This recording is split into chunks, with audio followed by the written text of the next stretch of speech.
Good day, I'm Stephen McHugh, and this is your JIS News for Friday, January 31. Health and Wellness Minister Dr. Christopher Tufton is assuring the country that Jamaica is adequately prepared to deal with the threat of the novel coronavirus. The new strain of coronavirus, which was first reported in China, has now been declared a global health emergency by the World Health Organization. On Thursday, Dr. Tufton toured several of the island's health facilities and examined the systems in place, including an isolation area at the Chest Hospital in St. Andrew. It is a special purpose-built facility boasting several sections and equipment to treat individuals with respiratory issues. The minister also toured the isolation facility at the Norman Manley International Airport in Kingston. He also examined the airport's equipment to detect respiratory illnesses, such as thermal scanners, and met with the nurses and doctors deployed there. I'm very comfortable that we have the personnel and we have the infrastructure. And I believe we're at no disadvantage here in Jamaica in terms of our public health infrastructure to scan, to monitor, and to deal with the threat that the coronavirus is posing now for the world. The Ministry of National Security has advised that detainees at the Spanish Town Police Station lockup in St. Catherine have been relocated. The relocation follows reports of rodent infestation and overcrowding at the facility. In a statement on Thursday, the ministry said the Spanish Town lockup had been assessed by the relevant authorities and remedial works on the facility were expected to start next month. National Security Minister Dr. Horace Chang has also reaffirmed the government's commitment to improving all police facilities across the island. He points out that under Project Rock, government is investing in the redesign of police stations, making them customer-friendly and welcoming public spaces. So far, 24 stations have been completed, 19 are being renovated, and work will start on another 17 before the end of this financial year on March 31. Annual energy costs at the Bengal pump station in Rio Bueno, Trelawney will now be reduced by $3 million with the commissioning of a solar-powered system. The station, which serves the Braco Irrigation District, is the first pump facility operated by the National Irrigation Commission to be retrofitted with a large-scale solar energy photovoltaic system. The system is valued at $37.77 million. The installation included a 90-kilowatt grid-tied solar voltaic system which will self-generate 75% of the energy requirement of the pump station.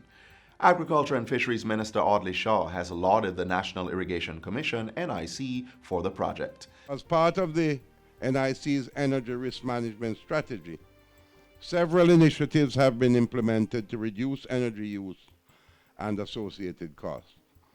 These include the replacement of inefficient motors and pumps to reduce energy waste. He says the use of this renewable energy facility will help to reduce the energy cost to the government and lessen the NIC's footprint by 110 metric tons of carbon dioxide emissions annually. The NIC intends to replicate the project at 5 of its offices and pump stations across the island by March 2020. Still on agriculture, more than 841 acres of cocoa in St. Mary have been treated under the Frosty Pod Rot Management Program. The initiative has benefited approximately 300 farmers in the parish. St. Mary is considered to produce the most cocoa in the island with the finest flavor. The Frosty Pod Rot Management Program is part of government efforts to revive the cocoa industry and help affected farmers recover from the losses caused by frosty pod rot. Portfolio Minister Audley Shaw says the program has been reaping positive results. There has been an increase in production yields in areas where management has been implemented in St. Mary. And the Frosty Pod Rot Management team is now on the ground in Clarendon, which has a severe problem there as well. He was addressing Wednesday's launch of the International Year of Plant Health at Hope Gardens in St. Andrew. Between 2004 and 2018, Jamaica's cocoa production averaged approximately 368 tons annually. But over the last 5 years, there has been an annual average of approximately 255 tons.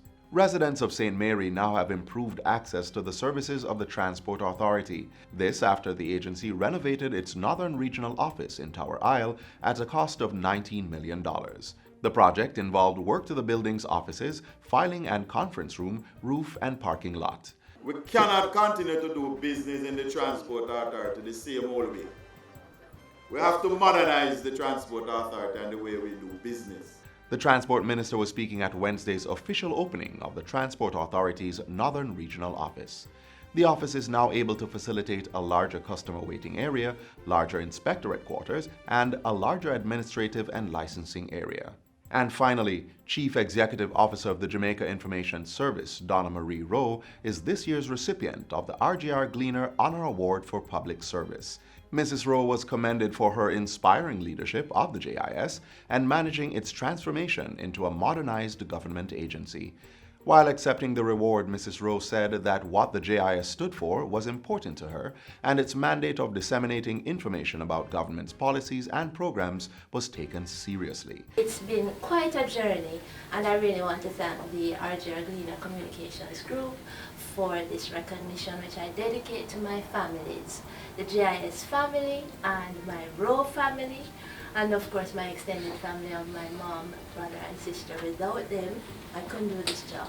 Mrs. Rowe was speaking yesterday at the RJR Gleaner Honor Award ceremony. She was one of 4 recipients at the annual RJR Gleaner Communications Group 40th Honor Awards category luncheon. And that's it for JIS News Today. I'm Stephen McHugh. Thanks for watching.